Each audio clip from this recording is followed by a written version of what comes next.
All right. What's up? I thought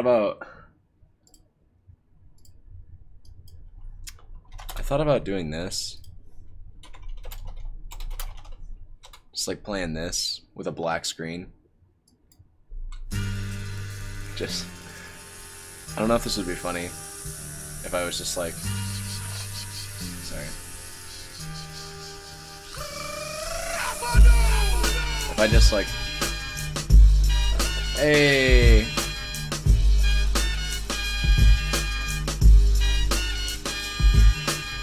your time is up, my time is now. You can't see me, my time is now. It's the franchise where I'm shining now. You can't see me, my time is now. If I just did some, let's go over some things. Let's go over enough things to make sure that everybody knows where I lie in this new forecast. I don't expect much to change, by the way. People might think, people, who the fuck am I? I'm nobody. I am not a single human being, okay? I'm a collection of ideas. And a very small collection of ideas at that. I don't think anybody really cares about what my opinions are on politics yet. Or, I don't know, and before they never do. We have some things to look over on stream today. I've got a lot of tabs that I don't even want to really close out of, as I am usually pretty infamous for carelessly doing. But man, so many things I want to do. It's crazy. So firstly, is my stream set up well? Okay, it's set up well. If I go like this, you can see everything all nice and neatly. Why the fuck am I still on this video? Or this video? That could be interesting. This is irrelevant. I was using that to conversate or convey an idea with somebody. We can minimize that. I care because I don't like when people become Bernie bros. Okay. Well, I appreciate that you care at the very least, Lysan. Let's go over, we'll go over all of it.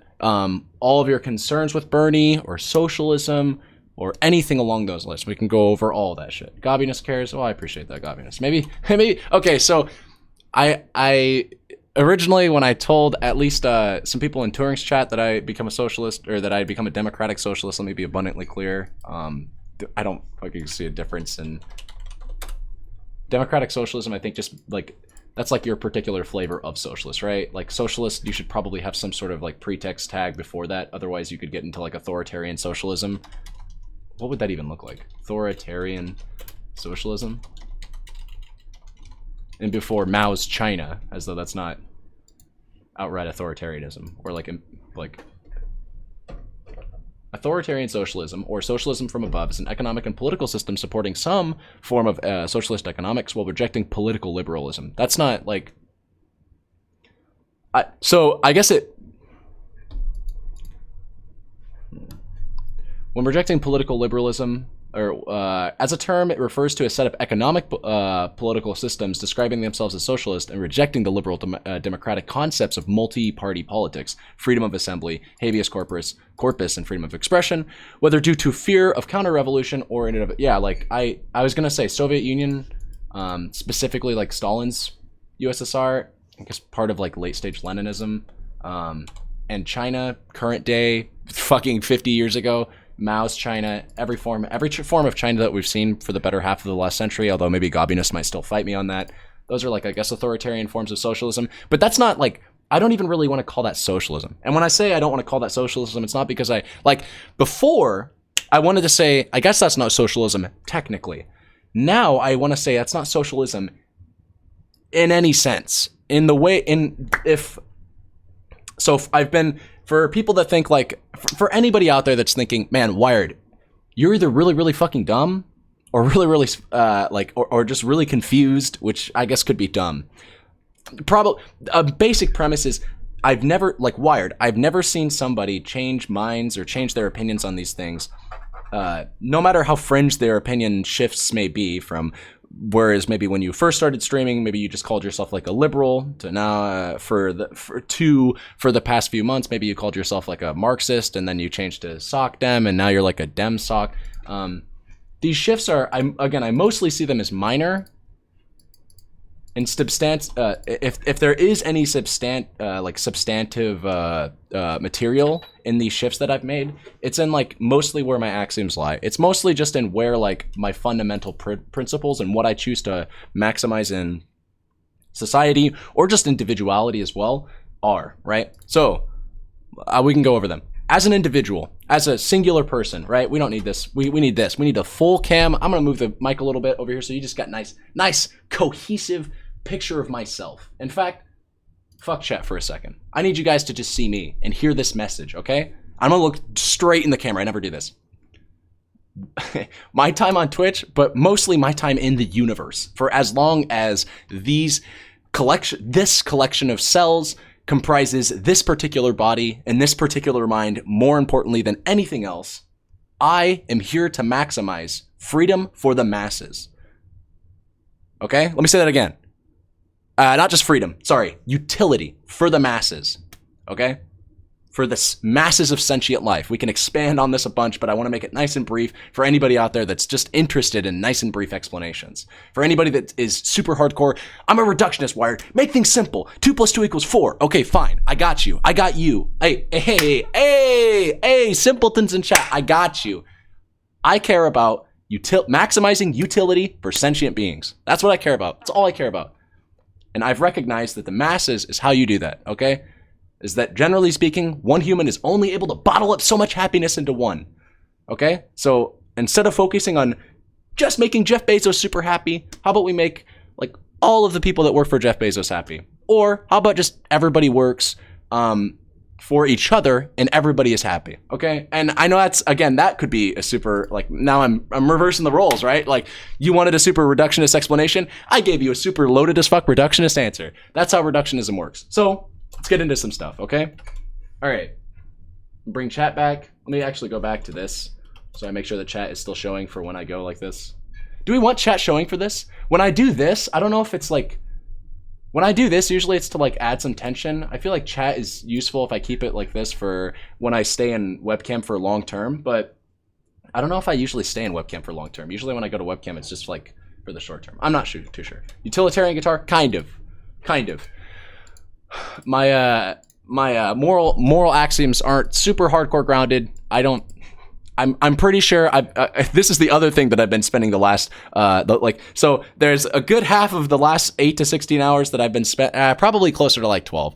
The better half of the last 12 hours has been spent like just consuming as much like wolf and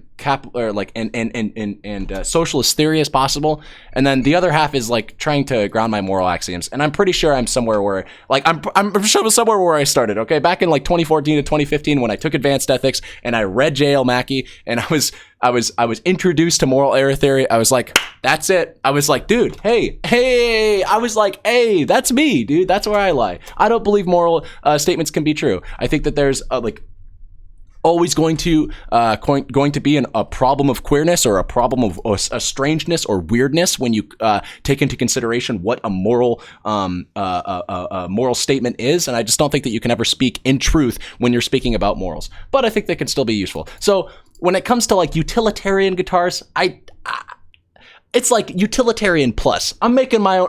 Fuck it, guys. I'm Philosopher King over here. I'm the king of fucking philosophy Twitch, okay? You come to me when you're like looking for philosophy shit. Fuck Rem, fuck Irrelevant, okay? You come to me when you're like looking for a fucking philosophy god, okay? A Philosopher King, and I do mean that word literally, okay? Philosopher King, that's what I'm trying to, this is what I ascribe to do, right? I'm trying to make Plato happy, right? I want to be the one who can rule and overall, not from power, right, but from the mind. I want to be the one that you can look to and think, wow, that guy knows how to fucking make me happy and a bunch of other people happy as well. That's the guy that like, if that guy wasn't like, if we could codify and enact that guy's ideas, I think not only would I be happy as a particular individual that's looking out at his ideas, but everybody would be happy. Even the dumb fucks that don't think they'd be happy could also be happy. And then also the people that don't even know of his ideas their ideas, whatever fuck, I'm a they, whatever their ideas can also be happy. Anybody that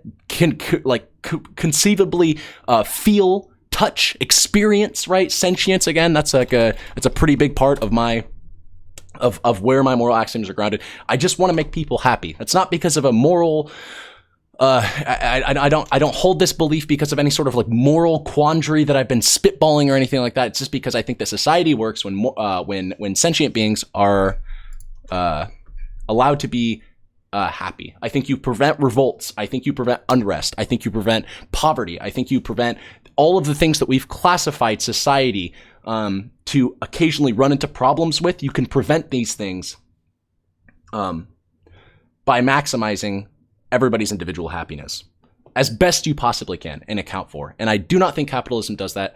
I think some form of socialism does that. And I think democratic socialism currently has the best shot of doing that. That is where I currently stand on the political axioms. We'll retake another test sometimes later. Wire Guitar, why is Wire Guitar your name? I was 12 and I had a dream, man. He's staring into our souls. Two things can be true. Okay. All right. So we've gotten over some of the basics. Some of the basics, right? And you may say to yourself, Wired, those aren't basics. That's just you that's just you providing needless exposition. That's just you grandstanding. You're just preaching at this point. Okay? I'm not. And I don't want to use dumb. I've sworn off of using dumb and stupid as insults, right? I've gone full SJW on this. You're not dumb, okay? But you don't understand. Having an axiom, having something grounded, right? Being able to say, that is what I care about, that is very important when you're having any kind of discussion. And this is true for life, okay? This isn't true for politics. I mean, any kind of discussion, I mean that, right? When I say that, I mean that. Any kind of like, hey, I'm approaching this conversation from this angle. Being able to like clarify what that angle is, that's very important in any discussion you have. When I'm fucking doing the Friday film reviews with Puff Shake, right? I'm not just coming in there like, I just randomly care about this today. So this movie's a great movie and this other random idea is a great other. But it's like, no, fuck all of that. What basics you just went on a tangent? These are the basics, axioms, okay? Self-evidently true statements, or at least statements that seem self-evident. You can call these tautologies. These are called axioms. There is a fundamental difference. A statement or proposition which is regarded as being established, accepted, or self-evidently true. Don't conflate this with law. Law gets like you get into like weird territory when you say like, oh, you mean laws or like laws of the universe? Wired, you're talking about like science, right? Or no, I'm talking about like the philosophical definition of what an axiom is, okay? Okay. All right. Okay. Anyways, so sweet. So we've got some things out of the way. So my axioms, at least in terms of what I want to build a society on, and where I think happiness is something that we should probably try to maximize, if not for some moral reason, because again, moral error theorist, I don't really think I can say, hey, we should do this because it is right or because of any sort of moral statement or claim. Okay, I think it's something that we should do because something feels. I'm a bit of a. It's like I'm an error theorist. This is the beauty of error theory, right? Is I can recognize that a moral statements are statements from emotion, and still posit that those that statements from emotion hold value. It's just that they can't hold any significant moral weight. Okay, and so when it comes to what was it? Fuck, what was I on? Oh shit, I was so close. I was so close to stringing those two statements together. Oh yeah, sweet. So when it comes to maximizing happiness for society, right? When it comes to saying, hey, I want society to work and I just want society to be happy. This is like a general sentiment that I think most people share, okay? Most people as in 99.999% of the population. I'm not talking like 70%, okay? I'm not just to be clear, what I'm talking about right now is not socialism, it's just maximizing happiness for people living in society. I think if you're an ardent capitalist, I think if you're a laissez-faire capitalist, if you're a crony capitalist, maybe not.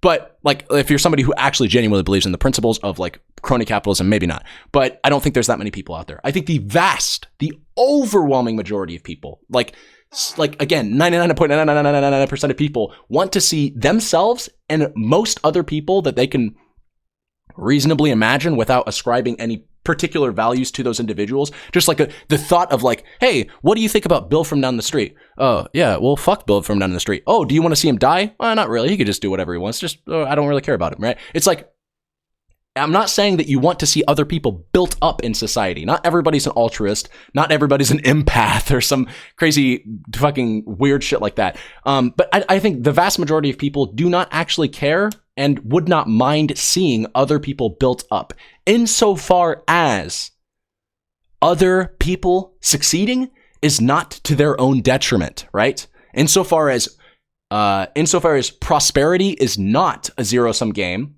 okay? If it is, then people start to consider things in that light. And in society, generally speaking, at least in Western society, we have been taught that prosperity is a zero-sum game. However, if taught that prosperity, okay, and I'm saying prosperity, not wealth, prosperity is, if in Western society, if we are taught that prosperity is not a zero-sum game,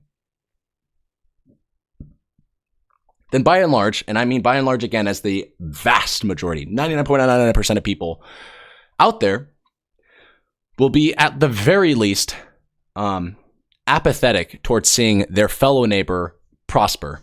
And if their fellow neighbor is a friend, if their fellow neighbor is like a real neighbor, like somebody who is part of your community that you look after because you recognize that their growth could very easily lead to the growth of your own self, you might even be happy to see them grow, right? Okay, I'm glad that we've established that. How this has led me, again, to democratic socialism is I personally, despite being a moral error theorist, can still posit statements of emotion or statements of moral value as feelings of or expressions of my emotion, and recognize that the vast majority of people also parrot similar opinions or similar expressions of emotions on specifically this issue, specifically this one. I'm not talking about incest. Even that, I think the vast majority of people, we could look at polling data right now for incest, but I think the vast majority of people probably disagree with something like incest. It's its own separate issue, sorry. The only reason I bring up specifically this issue is because when it specifically comes to the prosperity of other individuals, right? That there is nothing intrinsic about the human condition that has taught us, hey, we don't give a fuck about the prosperity of other individuals. No, again, I do not think that exists. I think that is not fundamental to humankind. I do not think that is something that exists in any form of genotype or phenotype when expressed through one's environment. I think this is purely something that is constructed through learned behaviors, and it's something that, for all intents and purposes, I'm going to ascribe some emotive weight here. I think is cancerous. I think learning that prosperity of others comes necessarily at the detriment of yourself is a toxic ideology for the purposes of, again, not a moral statement, expression of emotion, but for the purposes of building a better off society for everyone. I think learning that economics or any form of prosperity for one's neighbor or somebody that's not themselves, I think learning that comes at your own detriment is completely toxic to building up a strong and cohesive society. Okay? All right? Are we falling? Are we following? Is anybody in chat? Is anybody even still here and remotely concerned with where I'm going with this? Because I'm going to just tie this all together real quick right here at the end. I don't think anybody is. Maybe I'll just make this a VOD on YouTube. Where this has led me is to collectivism. And where this, by and large, has led me to, when it comes to specifically viewing particular systems in the economy, and I shouldn't say specifically because this is going to seem so fucking general, but where this has led me to is socialism, okay? Where this has led me to is socialism. Because I recognize that workers owning the means of production, right? Workers, as in laborers, as in people that are just in a factory working, right? The vast majority of people that belong to a society are laborers. The vast majority of people in the world are laborers. Not just, I should say belonging to a society, because I fuck that. If you're an anarcho-primitivist, you labor every single day to some extent or another, I assume, unless you're the only anarcho-primitivist living on automation, then maybe you chill around all day while your robots work for you. But if that's the case, fuck, I don't give a fuck what you're doing, okay? You don't even exist, right? That does not exist, I assume. An anarcho-primitivist that can exist purely on automation or it's not even worth entertaining. Sorry. So yeah, the vast majority of people in society are laborers. They're the proletariat, if you want to get Marxian, or if you want to start getting a little bit more endowed in theory. And as a result of that, right, as a result of the vast majority of people being a part of society, sorry, let me reframe that sentence. as a result of me recognizing that the vast majority of people in society are in fact laborers. However, the vast majority of people in society that are laborers do not have equal representation in the things that go on in society. Things that go on in society. What are you talking about, Wired? I'm talking about our elections. I'm talking about control of our government. I'm talking about control of our systems. I'm talking about control of the very fabric of what is society. I'm talking about the industries that the vast majority of people work in. They do not have control over. You might say, what are you talking about? I'm talking about the private businesses that are able to, by and large, monopolize each individual person that belongs to said sector. At the top, if you have noticed or have not noticed, allow me to indoctrinate you a little bit, okay? We can go into some of these businesses. Chevron, BP, ExxonMobil. Remember those names. I spelled ExxonMobil wrong, okay? Chevron. We'll type in how many people belong to Chevron's board of CEOs. And now it's like, oh my God, what board of CEO? What the fuck is all these terms? Wired, I thought you were teaching me how to live. Okay, you're gonna have to know. You have to know a little bit of theory. If you're going to this discussion. If you thought I'm gonna teach you how to fucking walk, you're wrong. I'm just gonna teach you how to ride a bike. Okay, you gotta have some groundwork here. Okay, if you don't know what a CEO is, if you don't know what power of a company looks like, I encourage you to look up. What does it mean to own a company? Okay. But generally speaking, it is accepted that the board of CEOs, the board of directors, the chief executive of an office of a company has majority control over said company, or at least disproportionate control, right? At least disproportionate. If it were the case that a CEO only owned plurality, not majority, of control over a company, that would still leave, if it were 20, if it were, and this is kind of a bit of a target at Bernie policies a little bit, being that maybe they're not even too far, that even if the workers controlled, say, 30% of a company, a board of directors controlled 30%, and then like the public controlled the rest of the other 40, that would still leave such a fractional number of people with a very, proportionally speaking, large amount of power, okay?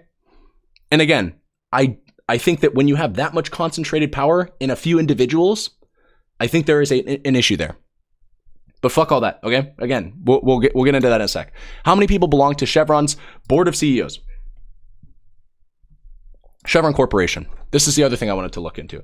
How many people work for Chevron? This is just one example of many.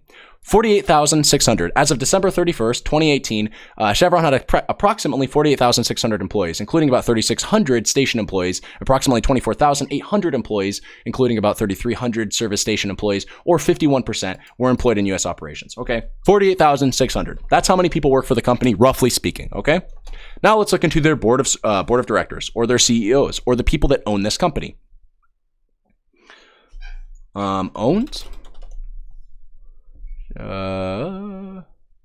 Operations, headquarters, maybe we'll get something. Corporate affairs, probably. Headquarters. Political contributions. Whew. This might get into like dark money memes where I don't really get to know the people that own these companies. Well, let's just type in who owns Chevron. I guarantee somebody does, or at least an oligarchy of individuals do. Merger with Texaco and post-merger. Chevron announced acquisition of Texaco, the second in the world's item. Chevron come on, dude. All right. This is a bulky example. This is weighing me down. I need to cut ties with the Chevron example. I'm sorry, Chevron. You're not... Because the world is not black and white in this particular narrative that I'm trying to strew for the purposes of like a 15-minute YouTube video, I have to say fuck you. Who owns ExxonMobil? Okay? Can we get a little bit more clear cut of an answer here? Or am I looking at things wrong? Does somebody in chat know this concept a little bit better than I do? What do you actually do after your stream? Do you have a job? I do. If Fire gets more left wing than Puff, this will be the biggest plot twist. That would be, wouldn't it? Does Rockefeller still own? Who is the owner of ExxonMobil company? Esso? Mobile parent companies? Mobile/parent organizations? Esso? Who's this? Who's Esso? Esso Patrol is a trading name for ExxonMobil and its related companies. The company began. The name was later replaced. Parent companies or parent. Man. So I'm gonna play a big plot twist here. This is part of the problem. I don't get to know the individuals that have executive decisions in ExxonMobil, right? In the company that owns, I think the largest, if not one of the largest, oil extraction reserves in the nation, in the world. Largest. Over the next few decades, Jersey Standard and Socony grew significantly. John Dustin Archbold was the first president of Jersey Standard. Archbold was followed by whatever the fuck, who made it the largest oil company in the world. ExxonMobil, they've had some dips. Exxon was the world's largest energy company, while Mobil was the second largest oil and gas company in the United States. The merger announcement. So as you can see, there are some mergers, and that's great. I love to see things be unified and solidarity when it comes to these sorts of things, generally speaking. But that's a conversation for a different time. What I'm trying to demonstrate right now, here's their board of directors, actually. Sweet. I'm so glad. Their board of directors. Current chairman of the board of CEO and Exxon is Darren W. Woods, was elected chairman of the board of CEO. Let's just click his page for a second, see if we can't get a little bit of an idea as to how much of the company he owns as one particular individual. The amount of stock. I also probably can't find these stats out, but we'll try to see. How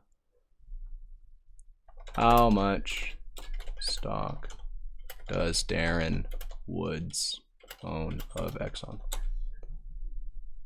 His net worth is $7.8 billion, which is quite a fuck ton of money, but I'm not here to make that point. That's his net worth, and so like I guess as a result, this is his salary, $18 million, almost $19 million as of 2019. Fuck it, I have to make the point at some point, otherwise it's gonna just dangle for too long, and it's gonna seem long-winded. Okay, Darren Woods, at least one of, and I guess he's the de facto chairman of the board and CEO. He's the de facto guy, right? These guys are all on the board of directors. He's the chief of the chief executive offices, or I guess he is the CEO of the CEOs, so to speak. Chairman of the board of CEO, former chairman of the. Oh fuck! This is a list. I'm so stupid. This is a list of the individuals that previously ran it, right? No, because former president and CEO of WellPoint, former chairman and CEO. So he's a former chairman, and now he's currently a CEO. This guy is a chairman of the board and CEO. I don't know exactly what the distinction is between their titles. Fair enough, right? I'm still ignorant when it comes to like the inner workings and facets of running a business. However, what I know is that this man pays himself, or at least paid himself in 2019, approximately like almost $19 million, right? $18,777,880 was the salary that he paid himself in 2019. Okay, despite the net worth of ExxonMobil being insanely higher than that. It's a $341.54 billion company. People don't like it when you make this argument now, because some people are wising up. Hey, net worth does not in fact correlate to liquidated assets. Just because a company is worth $341 billion does not mean that it is. Well, in the case of a company, it does not mean that it would be kind of weird to speak in these terms. But hey, just because Warren Buffett is worth nearly $100 billion, or I think Warren Buffett's net worth is $86 billion, doesn't mean that he has $86 billion to just go spend. That's all in that's not necessarily in like super liquidatable or liquidated assets. Like he would for him to pay out even a portion of that money would require him to default on so many positions in the stock market that he could potentially even orchestrate a crash in and of himself or some bullshit like that, right? It's not what I'm here to talk about. What I'm here to talk about is just simply that somebody like Darren Woods, who, again, up until this very study, I did not know even existed, paid himself last year up almost $19 million as a CEO of ExxonMobil. Now, your average pay of a worker in ExxonMobil. This is probably not super specific. Fuck me. Say it's 10 to 14 if you're a gas station attendant. All right. I think it's fair to use the 10 to 14 estimation. If you're a gas station attendant at ExxonMobil, and we'll use the absolute lowest calculation here, you're an entry-level employee, right? Making $10 an hour. Well, you work probably 40 hours a week, so you're making $400 a week. You probably work every single week for a total of $1,600 a month. And then you probably work every month. Give or take, you're probably making just under $20,000 a year, okay? All right? You're probably making just under $20,000 a year. For the record, in case you didn't know, this is below the federal poverty line, okay? This is $1 above minimum wage in my state and still 10,000 short of the federal poverty line, if I recall correctly. Federal poverty level. Maybe it's actually right around this. Maybe I'm wrong. Nope. For example, the poverty level for a household of four, never mind, sorry. It's about 4,000. Okay, so you're still around the federal poverty level as a singular individual making almost $20,000 a year. And again, keep in mind, this is assuming you work 40 hours a week, every single week, 4 days a week, and you're not skipping any day of those weeks. I guess you could say, oh, it doesn't count holiday pay. Maybe you're making overtime. Some weeks you get scheduled a little bit more or some shit like that. Fuck all that, okay? Let's just do a nice, rough, easy estimate of $20,000, okay? You're living just barely above poverty. Whereas Darren Woods is beating out poverty. If poverty was $16,000, right? Is for a family of four was 25, and then you subtract about 400, 4,500. I'm going to kind of skate the numbers a little bit. Let's just assume federal poverty level for a singular individual is like 15,000 roughly, right? Let's just assume it's $15,000 roughly. Then Darren Woods is making,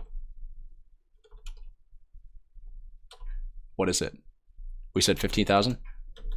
Darren Woods is making 1,251, almost 52 times more. And keep in mind, this is his salary. This is the amount of money he's paid himself. I'm not looking at net worth. Don't come at me. I see you in chat typing vigorously. This net worth. He can't liquidate the assets. Otherwise, ExxonMobil would be sold to a Chinese company and then Tencent would rule the world. Wired. What the fuck are you doing? No. This is salary. This is the amount of money that he paid himself last year was 1,251, almost 1,252 times the federal poverty level. The poverty level, right? He is worth, according to his own salary. I'm just the messenger, boys. I'm the messenger. I'm here to give you guys the socialist message that you need to hear. Darren Woods, by his own account, he is the board of director of ExxonMobil, okay? He makes most of the executive decisions, I have to assume. Perhaps some of his ideas are workshopped by his board of directors, but I have to assume he has ultimate executive power. He decided, for whatever reason in 2019, that he was worth almost 1,252 times your local, his own employee at the ground level, making $10 an hour. Okay? All right. Now that I've hopefully elucidated a point there, we can get into the more interesting conversations. Wired. I'm laughing because these aren't interesting conversations. Wired, what are you going to do when Mao takes over? Wired, what are you going to do when Stalin takes over? Wired, I heard socialism was bad because socialism is what the communists tried in China, in Russia, and in all those terrible places that millions of people died. Wired, what about these atrocities? These are terrible points, but let's address them real briefly just so that everybody knows what's going on with that. What's going on?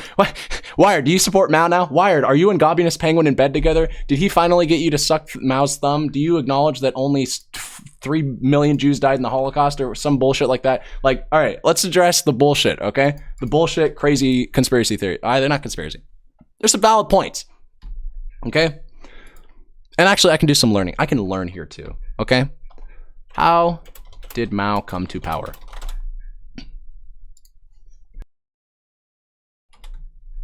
Mao was a Chinese communist leader and founder of the People's Republic of China. This is current day as we see China, right? He was the founder of as we see communist China. He was born on the 26th of December. Oh, fuck that. After training as a teacher, he traveled to Beijing when he worked for a university library. It was during this time that he began to read Marxist literature. Oh my God, Wired! Marxist literature? You've read the Communist Manifesto. You're just like 2 steps away from Mao, right? All right. In 1921, he became founding member of the Chinese Communist Party and set up a branch in Hunan.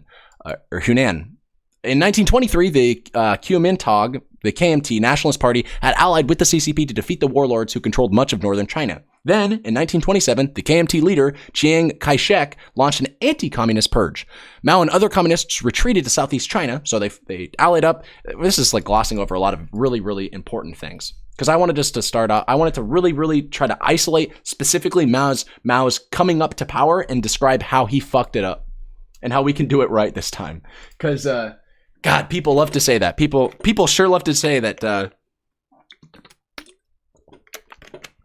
They don't love to say. They love to criticize socialism as good in theory, bad in practice because it's always failed.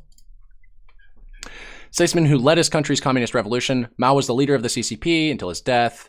When China emerged from half a century of revolution as the world's most populous country and launched itself on a path of economic development and social change, Mao occupied a critical place in the story of the country's resurgence. To be sure, he did not play a dominant role throughout the whole struggle. In the early years of the CCP, he was a secondary figure, though by no means a negligible one. And even after the 1940s, except perhaps during the Cultural Revolution, the crucial decisions were not his alone.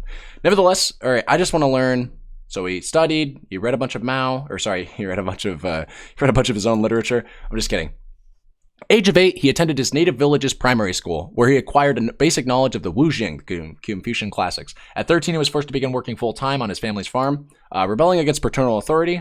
Mao left his family to study at a higher primary school in a neighboring county and then at a secondary school. Then he came into contact with scarcely had to begin. Okay, so revolutionary ideas when a real revolution took place before his very eyes. Beautiful. On October 10th, 1911, fighting against the Qing dynasty broke out in Wuchang, and within 2 weeks, the revolt had led to Changsha, enlisting in a unit of the Revolutionary Army. So he starts off in the army in Hunan. Spent 6 months as a soldier. While he probably had not clearly grasped the idea that, as he later put it, political power grows out of the barrel of a gun. This is where the problems begin. All right? I just want to stop anybody else out there that thinks, hey, we can go further than this, Wired. You're super close to Mao. No.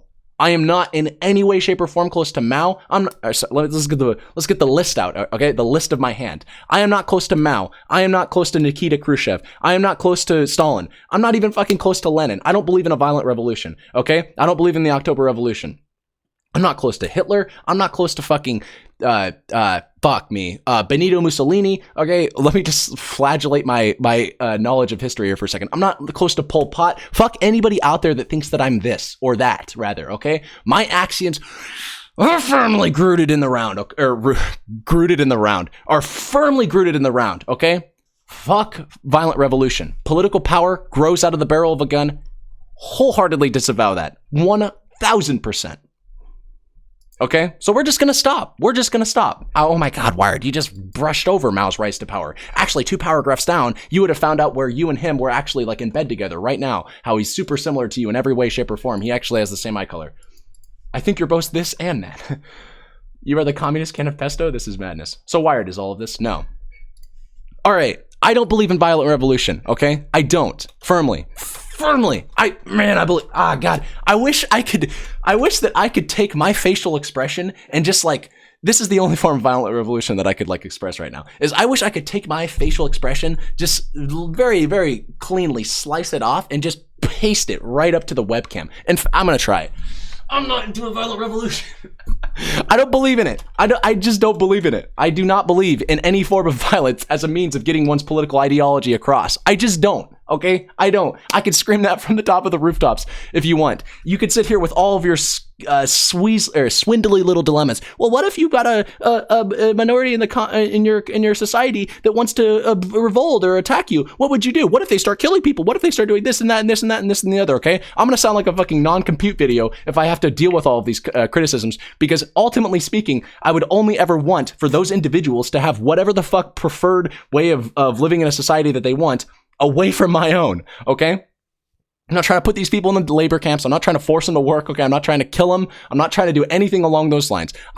Why are you taking half measures? No, I'm literally taking the correct necessary number of measures to prevent things as I've seen them happen. And fuck me. I haven't seen these things happen. I've just studied them for a fuck ton of years, or not for a fuck ton of years, but for the better half of the last year, I've been studying the crap out of Mao and Stalin to the point to where I thought I was like ardently against socialism because I was ardently against the means and the practices of getting there. But I'm sorry to disappoint Daddy Peterson. I have firmly believed right now, at least, I firmly believe that there is a means of getting across worker unity and democracy in the workplace without ending up like Mao's China. I'm starting to believe it. I'm sorry if anybody's disappointed or alienated by these statements. If you think for even a second Wired's gone off the deep end, Wired's now a Wired's now a fucking anarcho-primitivist, or Wired's now an an authoritarian, or Wired justifies Mao, or Wired sleeps next to a Nikita Khrushchev picture in his fucking bedroom, or Wired's girlfriend is actually Hitler's girlfriend, or I hate black people, or if you think any of these positions have suddenly become my own, or any other of a laundry list of socialist critiques that are actually not critiques and they're just bullshit, that have nothing to do with socialism whatsoever, if you think that those now all suddenly apply to me because I simply believe in democracy in the workplace and maximizing utility for as many people as possible, I'm sorry, but you're wrong. And I respect your decision to leave my stream forever, but this is just where I'm currently lying on the political axioms right now, or on the political axis right now. This is where my axioms have now been rooted firmly. And yeah, that's where my stream's going to be going in the future.